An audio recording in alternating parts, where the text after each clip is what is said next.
Hello, my name is Schnorr. I am the co-coordinator of WASBo's mentorship program. I just recently retired this last July. I was a business manager in various school districts for 35 years.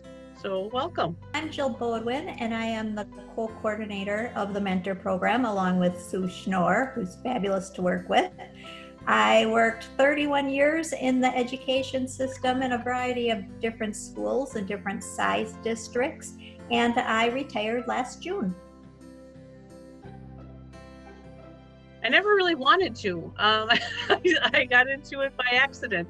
I graduated from UW-Oshkosh with a degree in accounting, a bachelor's degree in accounting, and was looking for a job wherever I could find one. And the Lake Mills School District had a job posting for an accountant.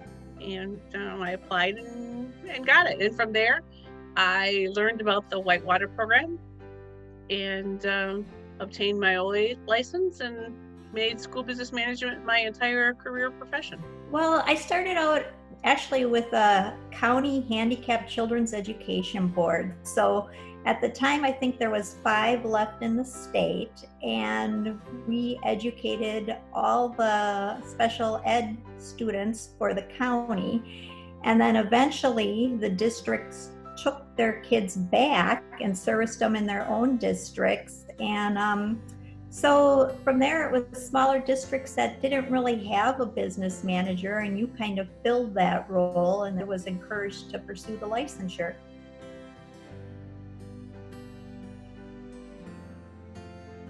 That was 35 years ago. So I don't exactly remember a whole lot about what it was actually like. I do know I had a really good superintendent who was really into the school finance piece. So he did the budget. I really truly was the district accountant. I had another person I worked with on payroll. I did all the accounts payable. I really didn't do a lot of school business management. I didn't do the budget. And what happened is that superintendent left and the district hired a new superintendent who had absolutely no experience in school finance.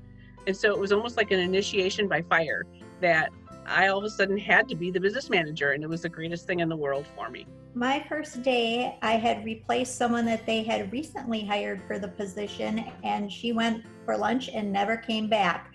So it was a great place to work. Some of my best friends to this day, and that was 31 years ago, I still am in contact with. Relying on other people. It took the first year to really get to know that there was a regional. So definitely the regionals and just the contacts. You know, we always joke that you reached out to your neighbors when you had a problem, and I know some of my neighbors would rotate like who they would call each day so that they weren't calling the same person every single time, but just those networking opportunities were so helpful, and they're still helpful today.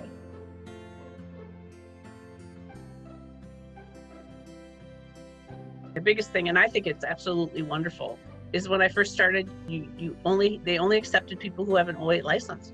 And now you can be the bookkeeper, the accountant, you can be the business manager who doesn't have an 08. WASBo welcomes them with open arms. It's no longer the good old boys club that it was 35 years ago. Now I would say there's more women than men in the profession, so I think that's great to see.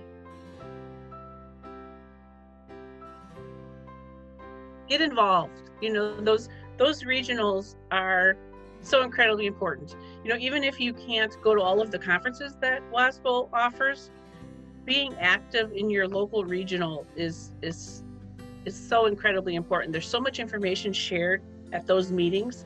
You know, when we can get back to, now they're doing them virtually or Zoom, which is still very, very helpful. But when we get to go back to meeting in person and you get to meet people face to face and get to know who those people are and know which one of your colleagues have which strengths, that's my advice, is to get involved in your regional and be active in regionals and in WASBo. Don't be afraid of the DPI consultants or even your auditors. They're not the police, they're not there looking for what you're doing wrong. They truly are there to help you, and they're a great resource. So don't be afraid of them. Reach out to them and ask your questions, and then that way you know that you're doing it right. And don't be afraid to call somebody. You know, everybody that, you know, someone will tell you if it's a bad time or they don't have time, but for the most part, they're going to be really willing to help you out.